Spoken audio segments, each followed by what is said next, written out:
उसकी आंखें खुली थी, मगर उसमें कोई जीवन नहीं दिख रहा था। वो सीधे छत को घूर रही थी, जैसे कुछ देख रही हो। अरे, ये फिर हंस रही है। सुनीता ने पलटकर देखा। लड़की के सूखे फटे होठों पर एक हल्की अजीब सी मुस्कान थी। चुप हो जा, ज्यादा मत सोच। दूसरे वार्ड बॉय ने फुसफुसाया। जल्दी से उन्होंने उसके हाथों और पैरों की पट्टियां खोल दी, लेकिन सिर को पकड़ने वाली पट्टी अभी भी बंधी थी। अब चलो, सुनीता ने ठंडे स्वर में कहा। वे सभी कमरे से बाहर निकले। दरवाजा जोर से बंद कर दिया गया और मोटे लोहे के लॉक को खटका लगा दिया गया। बारिश और तेज हो गई थी। बिजली लगातार कड़क रही थी। अस्पताल के भीतर मौजूद छायाओं में अंधेरा और घना होता जा रहा था। मेंटल असाइलम के अंधेरे कमरे में हल्की रोशनी झूल रही थी। सफेद दीवारों के बीच सफेद चादर से ढका लोहे का बेड और उस पर पड़ी एक लड़की, निर्जीव, बेहोश, मगर उसकी आंखों के भीतर एक तूफान उमड़ रहा था। सिर्फ उसकी आंखें ही जानती थी कि इस घुटन भरी चुप्पी के पीछे कितनी चीखें दबी हैं। उसका शरीर यहाँ पड़ा था, लेकिन दिमाग में वो बातें गूंज रही थी। यह लड़की पागल है, वो दिमागी मरीज है।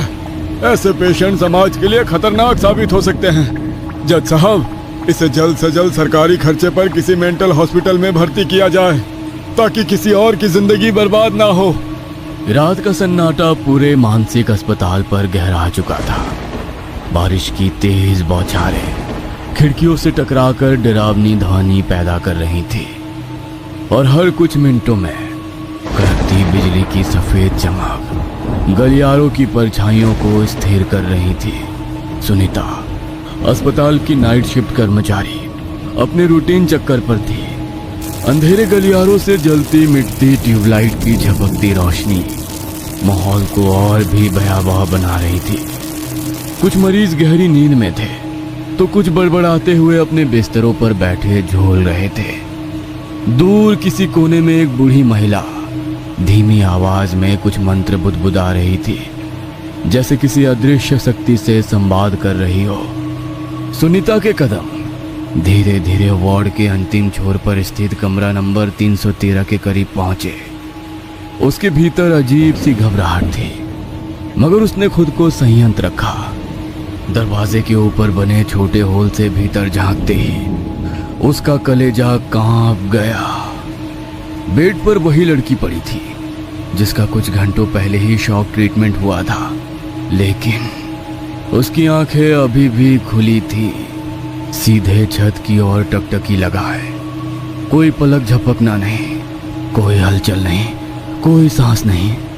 सुनीता का गला सूखने लगा। उसने खुद को तसल्ली देने के लिए एक गहरी सांस ली और सोचने लगी, शायद ये सिर्फ संयोग हो। शायद वो सोते हुए भी आंखें खुली रखती हो, जैसा कि कई मानसिक रोगियों के साथ होता है। लेकिन फिर भी कुछ अजीब था। कमरे के भीतर घोप अंधेरा था। रोशनी बस बाहर गलियारे की हल्की ट्यूबलाइट से छनकर आ रही थी, जिससे लड़की का चेहरा और भी सफेद और भयावह लग रहा था। सुनीता ने हिम्मत जुटाकर दरवाजे का लॉक खोला और धीरे धीरे अंदर कदम रखा। कमरे में घुसते ही एक अजीब सी ठंडक महसूस हुई। खिड़कियां बंद थीं, फिर भी हवा में एक अजीब सा भारीपन था, जैसे कोई अनदेखी ताकत वहां मौजूद हो।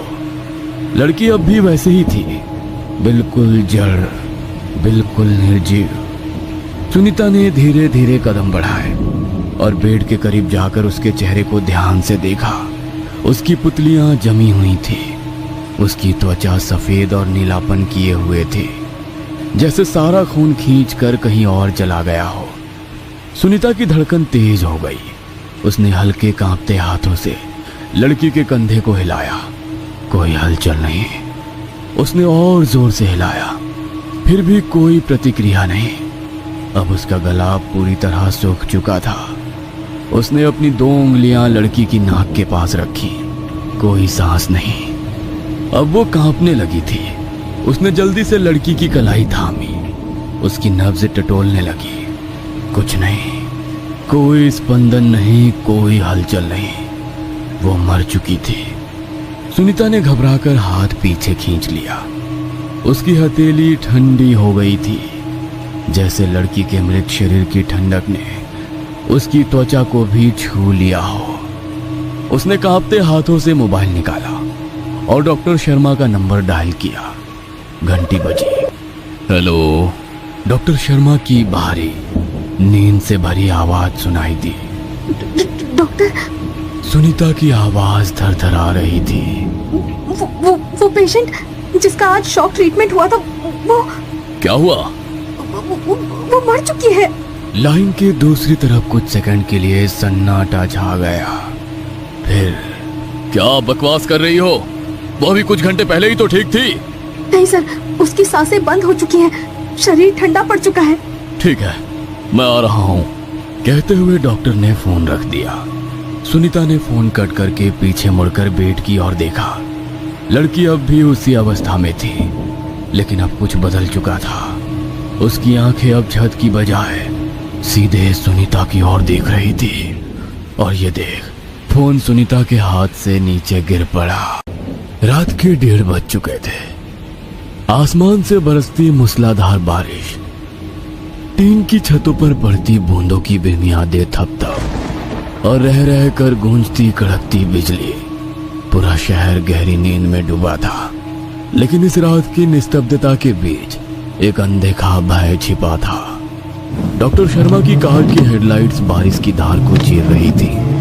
वाइपर लगातार सामने का दृश्य साफ कर रहे थे, मगर उनके भीतर की बेचैनी इतनी तीव्र थी कि उन्हें रास्ता धुंधला लग रहा था। सड़कें सुनसान थी, पूरा शहर सो रहा था। लेकिन एक जगह ऐसी थी जो कभी नहीं सोती, मेंटल असाइलम। जैसे ही डॉक्टर शर्मा असाइलम के पास पहुंचे, वहां की पुरानी भूतहा सी इमारत अंधेरे में डूबी नजर आई। सड़क किनारे लगे लैंप पोस्ट की हल्की पीली रोशनी में वो जगह और भी डरावनी लग रही थी। भारी लोहे के गेट को जकड़ती बेलें, टूटी फूटी दीवारें और चारों ओर पसरा भयानक सन्नाटा, सब कुछ जैसे किसी डरावनी कहानी का हिस्सा हो। डॉक्टर ने गाड़ी रोकी। गेट के पास 3 लोग खड़े थे, 2 पुरुष कर्मचारी और एक महिला नर्स सुनीता। उसके चेहरे पर गहरी दहशत थी। डॉक्टर तेजी से कार से उतरे और उनकी ओर बढ़े। महिला नर्स कांपती आवाज में बोली, डॉक्टर साहब, मोनालिसा, उसने शायद ट्रीटमेंट बर्दाश्त नहीं किया, उसकी सांसें बंद हो चुकी हैं। डॉक्टर ने गहरी सांस ली, अपनी भारी जैकेट झटकी और दोनों पुरुष कर्मचारियों को इशारा किया, हमें खुद देखना होगा। मेंटल असाइलम का लंबा सुनसान गलियारा अजीब सन्नाटे में डूबा था। दीवारों पर जगह जगह नमी के गहरे धब्बे थे और हवा में ब्लीच और पुरानी दवाइयों की तीखी गंध घुली हुई थी। हर कदम के साथ जूतों की चिर चिर की आवाज गूंज रही थी, मानो किसी अदृश्य चीज को जगा रही हो। जब वे कमरा नंबर 313 के पास पहुंचे तो दरवाजे के बाहर जलता बल्ब हल्के हल्के टिमटिमा रहा था। महिला नर्स सुनीता एकाएक रुक गई। उसकी आंखों में भय तैर रहा था। मैं अंदर नहीं जाऊंगी, उसने धीमे स्वर में कहा। डॉक्टर ने उसकी ओर तीखी नजर डाली और बिना कुछ कहे दरवाजे का हैंडल घुमा दिया। दरवाजे के खुलते ही अंदर से बर्फीली ठंडक का एक झोंका बाहर निकला। मोनालिसा की लाश ठंडी फर्श पर पड़ी थी। कमरे में अजीब सी नमी और सड़ांस भरी गंध थी। कहीं से पानी टपकने की धीमी आवाज भी आ रही थी। डॉक्टर धीरे से आगे बढ़े। मोनालिसा की निर्जीव देह के पास घुटनों के बल बैठ गए और उसकी नब्ज टटोलने लगे। कुछ पल के बाद उन्होंने गहरी सांस ली और उठते हुए कहा, मर चुकी है। डॉक्टर ने दोनों कर्मचारियों को इशारा किया और हल्के स्वर में कहा, इसका सिर दीवार पर दे मारो। लोगों को लगे कि इसने पागल खाने में अपना सिर दीवार पर पटक दिया है। कर्मचारी एक दूसरे को देखने लगे। डॉक्टर ने दोबारा कहा, मैं जा रहा हूं, कोई दिक्कत हो तो फोन करना। डॉक्टर उस कमरे से निकले और अपने कार की तरफ जाते हुए उन्होंने जेब से मोबाइल निकाला। एक नंबर डायल करते हुए उन्होंने फोन लगाया। एक ही रिंग में सामने वाले इंसान ने फोन रिसीव किया। डॉक्टर ने मजाकिया अंदाज में कहा। क्या बात है, लगता है मेरा फोन आने वाला है, ये तुम्हें पहले से ही पता था। अपनी बकवास छोड़ो और काम की बात करो। काम हो गया है, मेरे पैसे भेज देना।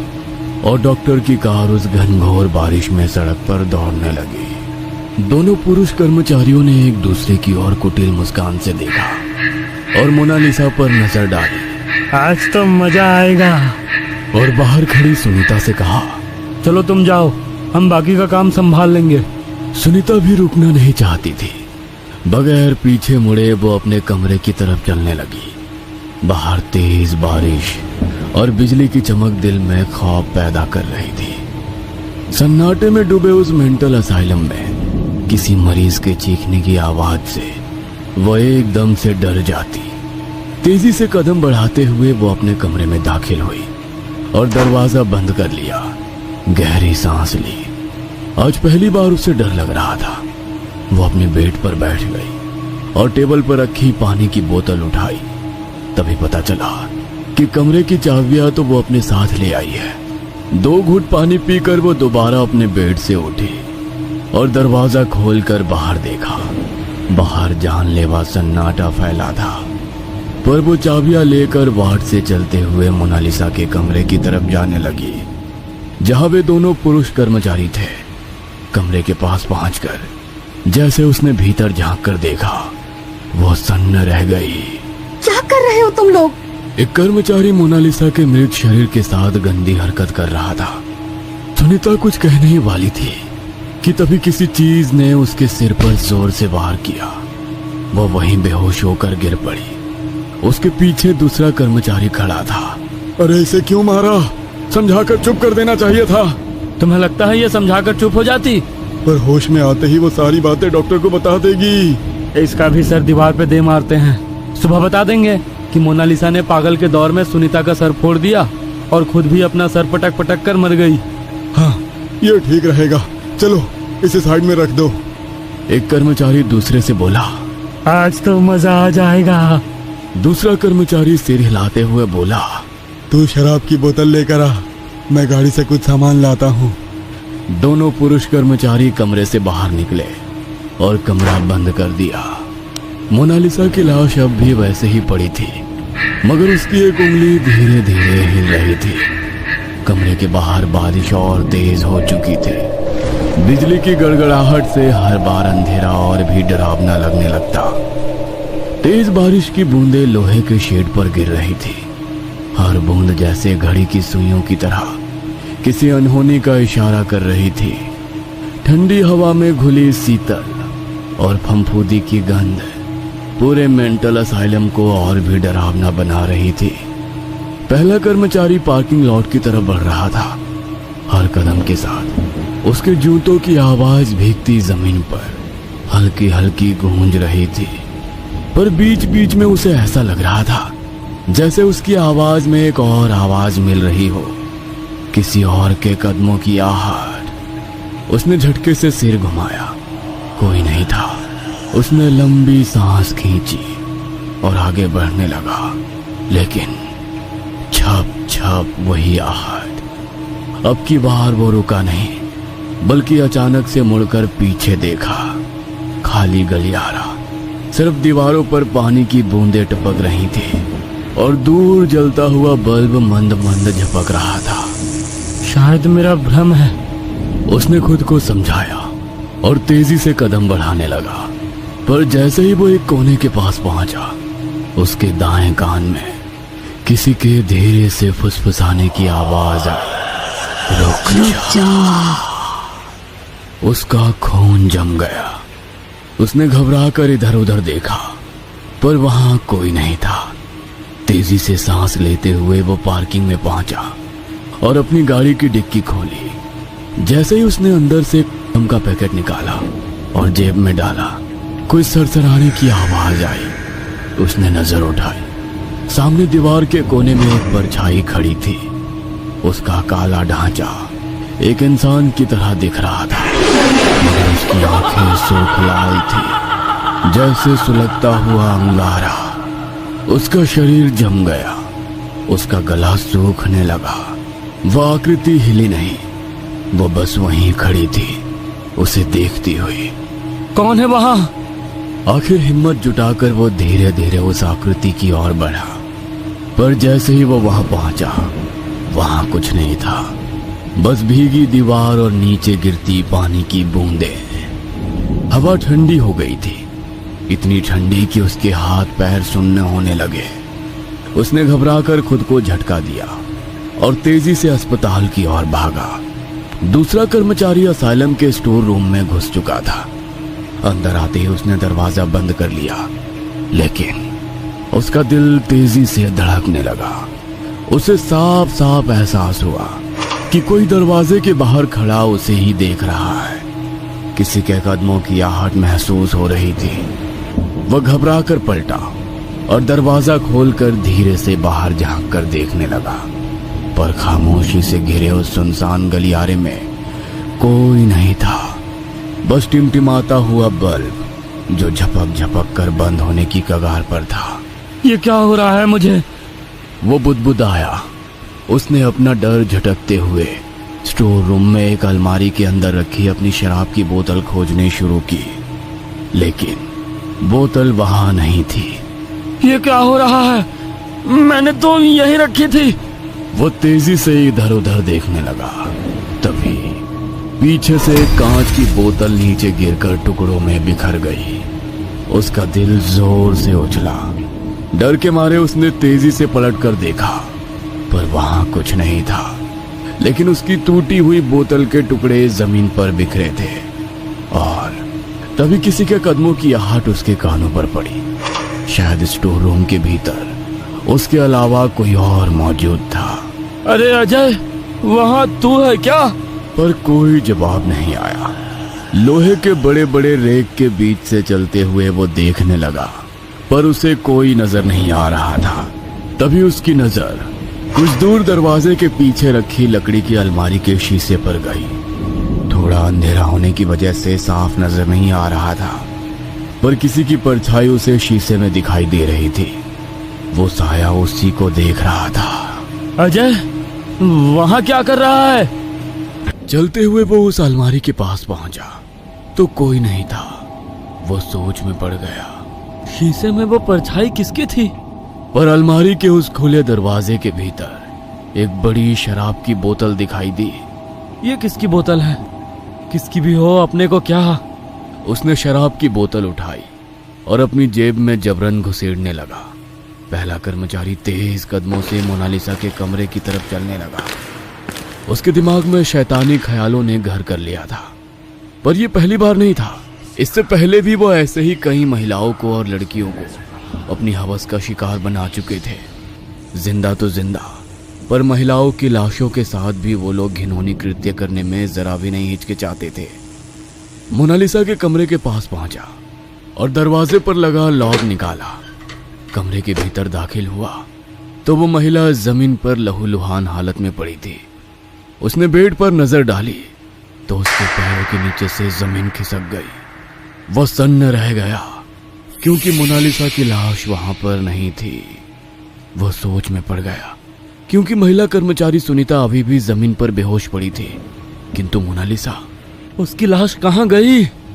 उसका गुस्सा फूट पड़ा। उस हरामी ने मुझे धोखा दिया।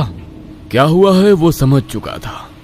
उसका साथी यानी दूसरा कर्मचारी मोनालिसा की लाश को कहीं और ले जाकर अकेले ही मजा कर रहा था। उसकी आंखों में गुस्से की लपटें जल उठी। वो दांत पीसते हुए दूसरे कर्मचारी को खोजने निकल पड़ा। इधर स्टोर रूम से बाहर निकलकर दूसरा कर्मचारी सीधा मोनालिसा के कमरे में पहुंचा, लेकिन जैसे ही वो कमरे में दाखिल हुआ उसका चेहरा सफेद पड़ गया। मोनालिसा कहाँ गई? और उसके दिमाग में भी वही ख्याल आया। उसी के साथ अपने दोस्त की तलाश में वो कमरे से बाहर निकला। बारिश अब हल्की पड़ चुकी थी, लेकिन असाइलम के गलियारे में एक अजीब सन्नाटा था, जैसे कोई अनदेखी ताकत यहाँ के हर कोने में छिपकर बस यही समय का इंतजार कर रही हो। पहला कर्मचारी गुस्से में पैर पटकता हुआ स्टोर रूम की ओर बढ़ा। साला यहीं छिपा होगा। दरवाजे पर पहुंचकर उसने उसे धक्का दिया। कर आवाज करते हुए दरवाजा खुला और एक ठंडी हवा का झोंका उसके चेहरे से टकराया। इतनी ठंडी कि उसकी हड्डियां कांप उठी। उसने झटके से अंदर कदम रखा और चारों ओर देखने लगा। अंधेरा, गहरा काला अंधेरा। बस दूर एक कोने में हल्का सा बल्ब टिमटिमा रहा था। उसने स्विच दबाकर लाइट चालू कर दी। पीली रोशनी में पुरानी अलमारियां, धूल से भरे फर्नीचर और कोनों में जमी मकड़ियों की जालियां दिखने लगी। अबे कहाँ छुपा है, बाहर आ। उसने गुस्से में चिल्लाते हुए अपने साथी को आवाज दी। कोई जवाब नहीं आया। हवा अब भी सर्द और भारी थी, जैसे कमरे में कोई और भी मौजूद हो। उसने धीरे धीरे आगे कदम बढ़ाते हुए कहा, मुझे पता है, मोनालिसा को लेकर तू यहीं कहीं छुपा है। चल अब नाटक बंद कर, बाहर आ। अपने दोस्त को आवाज देते हुए वो आगे बढ़ने लगा। फर्श पर पड़े पुराने कागज और धूल उसके पैरों के नीचे दबकर सरसराने लगी। तभी उसकी नजर नीचे फर्श पर पड़ी। एक अलमारी के पीछे जमीन पर पड़ी मोनालिसा का चेहरा नजर आ रहा था। सफेद, स्थिर, निर्जीव।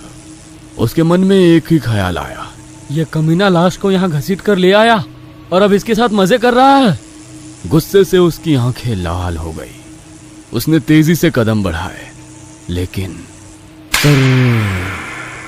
उसने अपनी आंखों के सामने देखा। मोनालिसा की लाश अचानक खींची जाने लगी, जैसे कोई उसे घसीट कर अंधेरे में ले जा रहा हो। अबे रुक, क्या कर रहा है तू?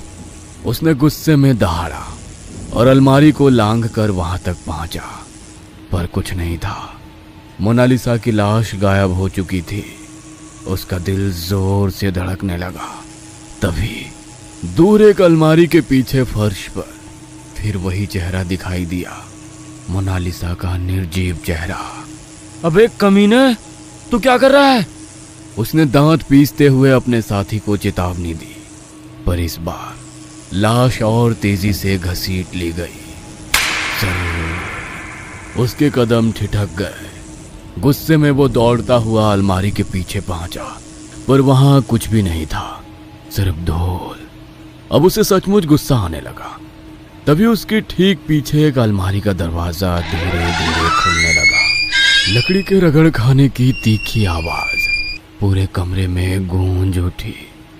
उसका शरीर ठंडा पड़ने लगा। उसने धीरे धीरे गर्दन घुमाई।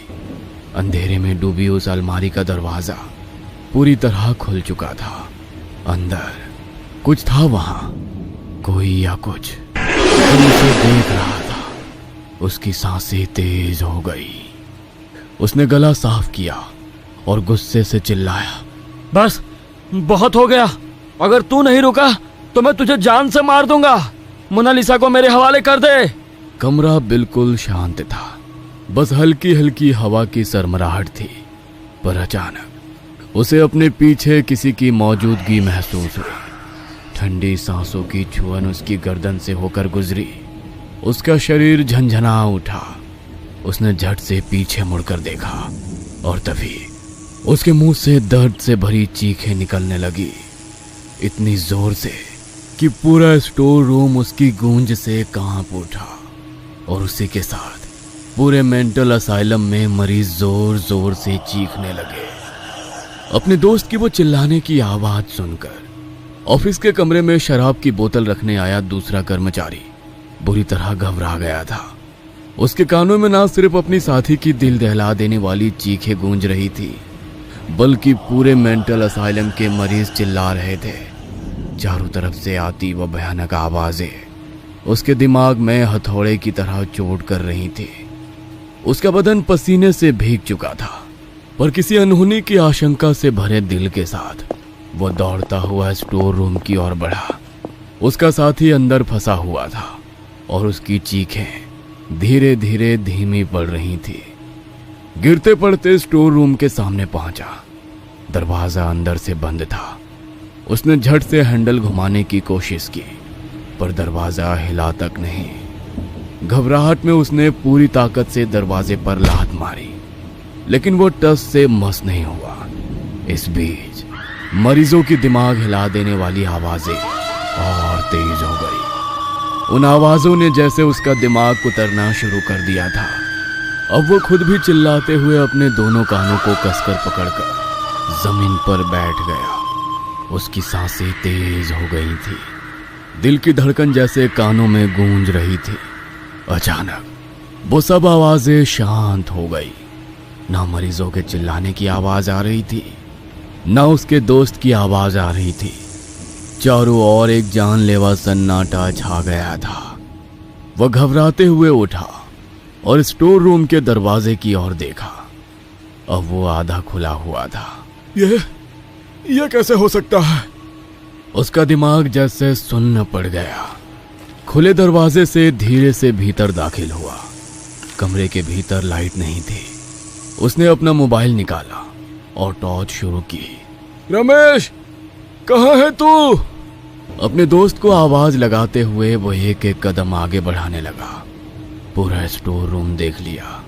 अब वो स्टोर रूम के आखिरी छोर पर पहुंच गया था, पर उसका दोस्त कहीं नहीं था। तभी उसके कानों पर दरवाजा खुलने की आवाज आई।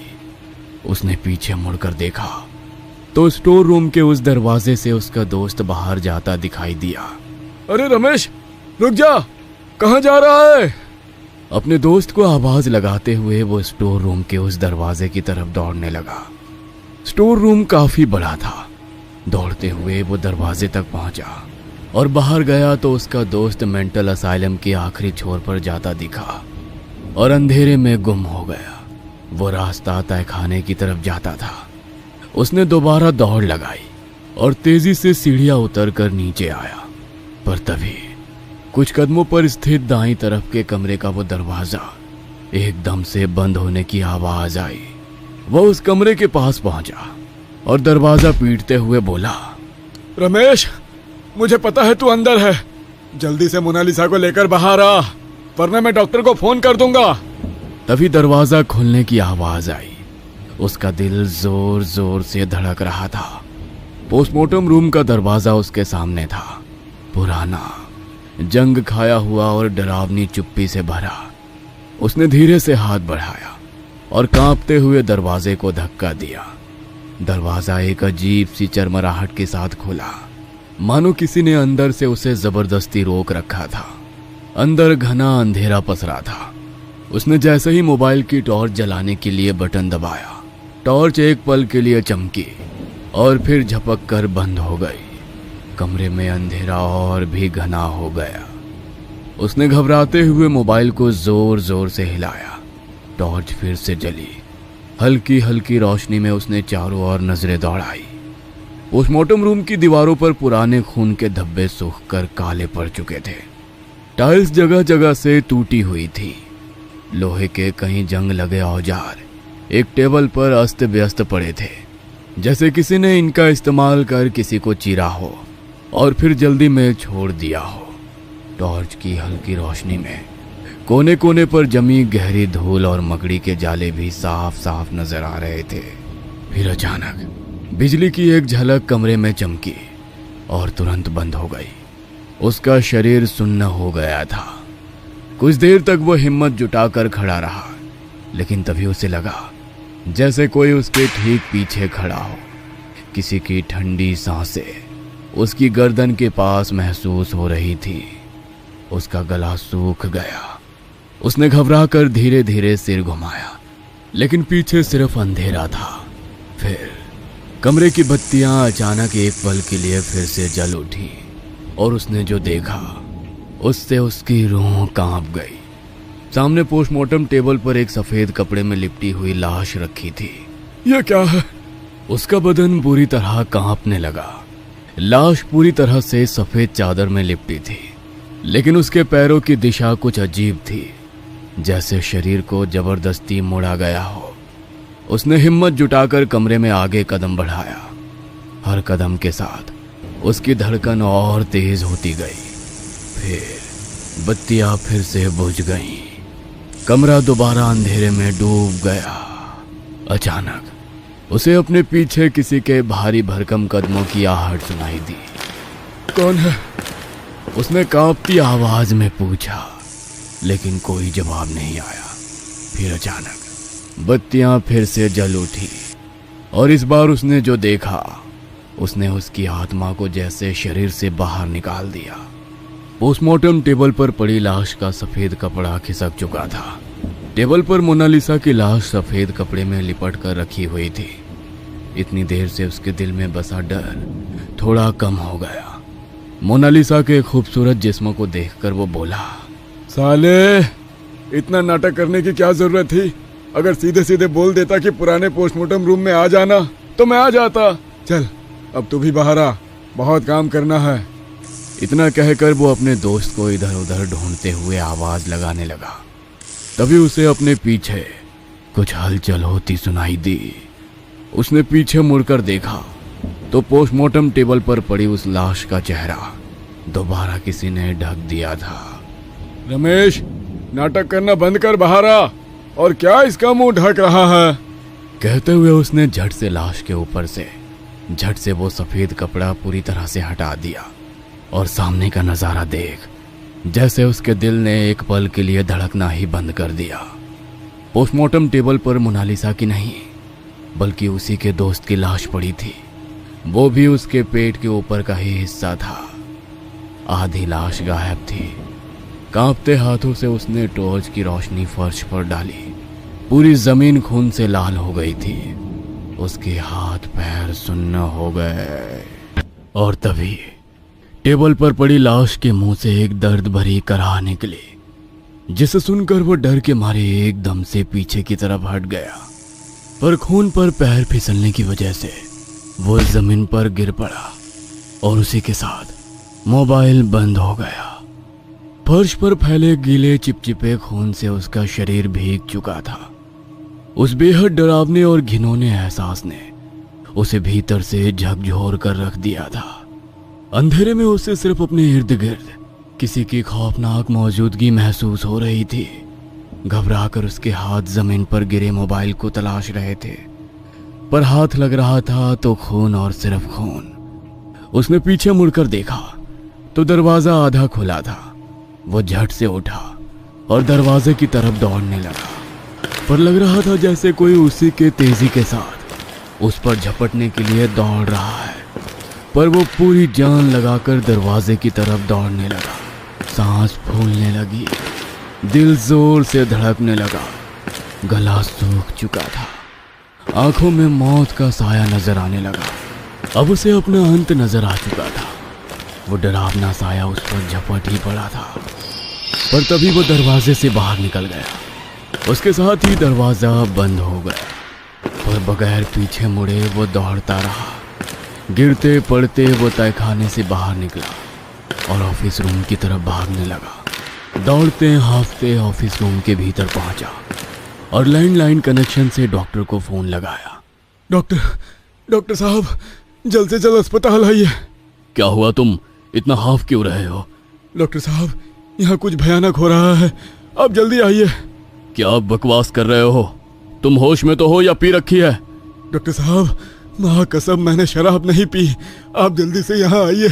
वो मोनालिसा की लाश गायब हो चुकी है और रमेश इतना कहकर वो फूट फूट कर रोने लगा। रमेश को क्या हुआ और तुम रो क्यों रहे हो? रमेश को किसी आगे कुछ बोलता, इससे पहले फोन कट गया और बाहर कहीं शॉर्ट सर्किट से बिजली चली गई। अब पूरे अस्पताल में जानलेवा अंधेरा और गहरी खामोशी फैल गई और उस खामोशी में उसे अपने दिल की धड़कन साफ सुनाई दे रही थी। छोटी सी आवाज भी होती तो वो सिहर उठता। बिना आवाज किए उसने धीरे से टेबल का ड्रॉअर खींचकर भीतर हाथ डालकर टटोलने लगा। एक टॉर्च हाथ लग गई।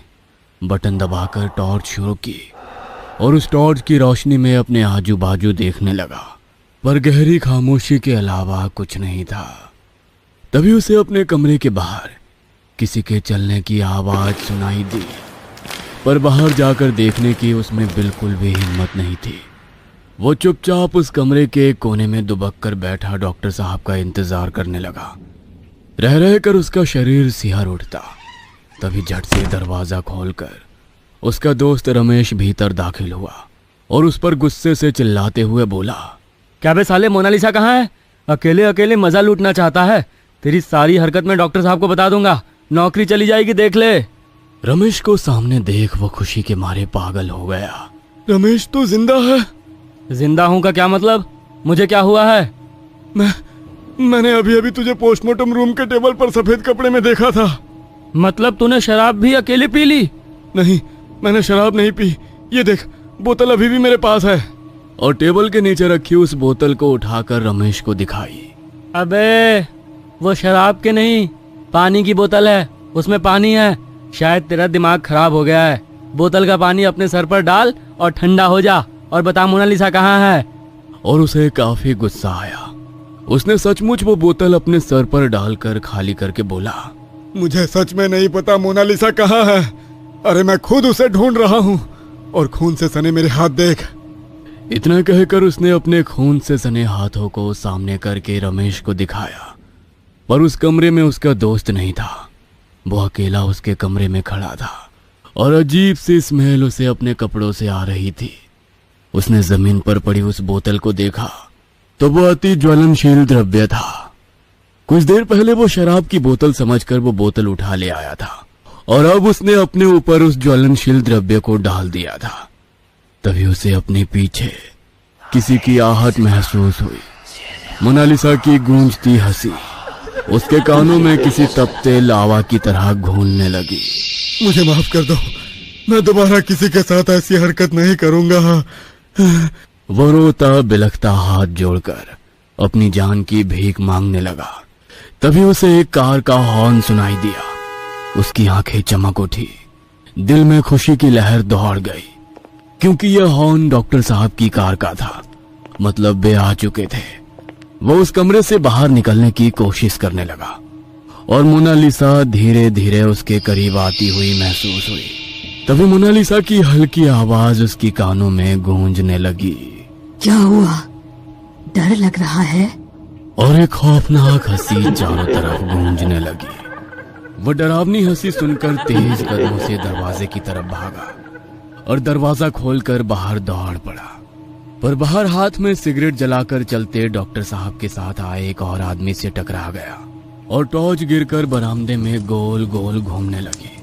सिगरेट की आग उसकी कपड़ों में लग गई, और देखते ही देखते उसे आग की लपटों ने घेर लिया।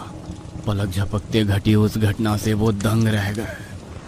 आग की लपटों में घिरा वो जोर जोर से चीखने चिल्लाने लगा और बाहर की तरफ भागने लगा। पर कमरे की दीवार से टकराकर वो जमीन पर गिर गया और फिर ना उठ सका। देखते ही देखते वो बुरी तरह से जलकर तड़पने लगा। डॉक्टर साहब और उसके साथ आए दूसरे आदमी ने जैसे तैसे उसकी आग बुझाई और उसे स्ट्रेचर पर लाद कर एक कमरे में ले गए। डॉक्टर साहब ने उसकी हालत देखकर कहा, इसे अस्पताल लेकर जाना होगा। तभी उनके साथ आया आदमी बोला, नहीं, पहले मोनालिसा को ठिकाने लगाओ, पर तब तक मर जाएगा। मर जाने दो, मुझे परवाह नहीं, पर मोनालिसा बच गई तो मैं जरूर मर जाऊंगा। अरे वो पागल है, और अदालत ने भी उसे पागल करार दिया है। अदालत ने वो फैसला किया जिसके सबूत और गवाहों को खरीदकर हमने सामने रखा, पर वो पागल नहीं है, और ये बात जब तक वो जिंदा है तब तक कैसे भी बाहर जा सकती है। कल वो न्यूज़ रिपोर्टर उसकी हालत देखने आने वाली है। गलती से उसे कुछ ऐसा पता चल गया जो इसकी दिमागी हालत को सही बता सके तो मेरी जिंदगी बर्बाद हो जाएगी। तुझे काम करना ही होगा। तुझे और पैसे चाहिए? दूंगा, पर पहले उसे खत्म कर, मुझे उसकी लाश देखनी है। इतना कहकर वो दोबारा जाने लगा। तभी पीछे से डॉक्टर ने कहा, तुम्हें भी ये जान लेना चाहिए कि अगर मैं इस केस में फंस गया तो मुझे सिर्फ कुछ दिनों की जेल होगी, पर तुम जिंदगी भर बाहर की दुनिया नहीं देख सकोगे। इसलिए बेहतर होगा कि अपने दोस्तों को बुलाकर यहाँ जो भी परेशानी खड़ी हुई है उसे सुलझाने की कोशिश करो। डॉक्टर की बात सुनने के अलावा उसके पास कोई और चारा नहीं था। अपनी कार में बैठते हुए उसने अपनी बाकी साथियों को कॉल लगाया। डॉक्टर ने भी मुट्ठी भींचते हुए जमीन पर पड़ी टॉर्च उठाई और मोनालिसा के कमरे की तरफ जाने लगे। उनके जूतों की आवाज उस सन्नाटे को चीरते हुए पूरे अस्पताल में गूंजने लगी। दरवाजा खोलकर उन्होंने भीतर रोशनी डालकर देखा तो वहां मोनालिसा की लाश नहीं थी, ना ही सुनीता थी। अब वो सुनीता को आवाज लगाकर गलियारे में घूमने लगे। सुनीता कहाँ हो तुम? रमेश, सुनीता कहाँ हो तुम लोग? और तभी वो एक जगह रुक गए। उन्होंने देखा कि तहखाने की तरफ उतरती उन सीढ़ियों से कोई नीचे जा रहा है। उन्होंने हाथ में पकड़ी टॉर्च की रोशनी डाली, पर तब तक वो जो कोई भी था पोस्टमार्टम कमरे के भीतर जा चुका था। उन्होंने सीढ़ियां उतरना शुरू की और पोस्टमार्टम कमरे के बाहर खड़े होकर दरवाजा पीटने लगे। रमेश, सुनीता, क्या तुम दोनों अंदर हो? देखो, तुम्हारे अफेयर से मुझे कोई लेना देना नहीं है, पर इस वक्त हम एक बड़ी मुसीबत का सामना कर रहे हैं। जल्दी से बाहर निकलो और मेरी मदद करो। पर अंदर से कोई जवाब नहीं आया। वह दरवाजे पर दस्तक देने ही वाले थे, पर तभी दरवाजा खुद ब खुद भीतर की तरफ खुलने लगा। वो भीतर दाखिल हुए तो टॉर्च की रोशनी में उनकी नजर पोस्टमार्टम टेबल पर गई, जहां सफेद कपड़े में एक लाश रखी हुई थी। वे हैरान हो गए। ये किसकी लाश है और यहाँ किसने रखी? ये पोस्टमार्टम कमरा तो कई सालों पहले ही बंद किया गया है। वे धीरे धीरे भीतर की तरफ जाने लगे। तभी पीछे से दरवाजा बंद होने की आवाज आई। उन्होंने झट से मुड़कर देखा, पर बिना कुछ सोचे वो उस लाश की तरफ चलने लगे। गहरे सन्नाटे में आवाज आ रही थी तो बारिश की बूंदों की। वे धीरे धीरे लाश के करीब पहुंचे और लाश के ऊपर ढका कपड़ा हटाकर देखा तो वे सन्न रह गए, क्योंकि उस टेबल पर मोनालिसा की लाश थी। इसकी लाश यहाँ लाने की क्या जरूरत थी? ये दोनों मुझे एक दिन बुरी तरह फंसा देंगे। गुस्से में उन्होंने जेब से मोबाइल निकाला और अपने दूसरे कर्मचारी रमेश को फोन करने लगे, पर मोबाइल की आवाज उसी कमरे से आ रही थी। वे चौंक गए। उन्होंने आवाज की दिशा में चलना शुरू किया। मोबाइल की रिंग की आवाज अब बढ़ती हुई सुनाई दी। आवाज का पीछा करते हुए वे पोस्टमार्टम कमरे की दाईं तरफ बने बाथरूम के पास पहुंचे। हाथ में पकड़ी टॉर्च की लाइट की रोशनी अब भी आंख में चौली खेल रही थी। उन्होंने धीरे से बाथरूम का दरवाजा खोला और भीतर मोबाइल के टॉर्च की रोशनी डालते हुए देखने लगे, और उनके पैरों के नीचे से जमीन सरक गई। कांपते हाथों पकड़ी टॉर्च की रोशनी में भीतर उनका वही आग में झुलसा हुआ कर्मचारी डर के मारे अपना बदन सिकोड़कर बैठा दरवाजे की तरफ देखकर दर्द से कराह रहा था। जैसे ही डॉक्टर को देखा, वो और जोर से कराहते हुए रोने लगा। तुम यहाँ कैसे? डॉक्टर की जबान लड़खड़ा रही थी, पर तभी उस कर्मचारी की आंखें बड़ी हो गई। चेहरे पर मौत का डर साफ साफ नजर आने लगा, क्योंकि डॉक्टर के पीछे उसने एक बेहद ही डरावनी हंसी में मुस्कुराता साया देखा था। मौत का साया। मोनालिसा की डरावनी मुस्कुराहट उसके दिल को चीर रही थी। डॉक्टर ने धीरे धीरे अपनी गर्दन घुमाई और पीछे मुड़कर देखा तो पीछे मोनालिसा खड़ी थी। उसकी आंखों में देख डॉक्टर के दिल की धड़कन ही मानो रुक गई। बाहर तेज बारिश हो रही थी। तभी एक और कार मेंटल असाइलम के उस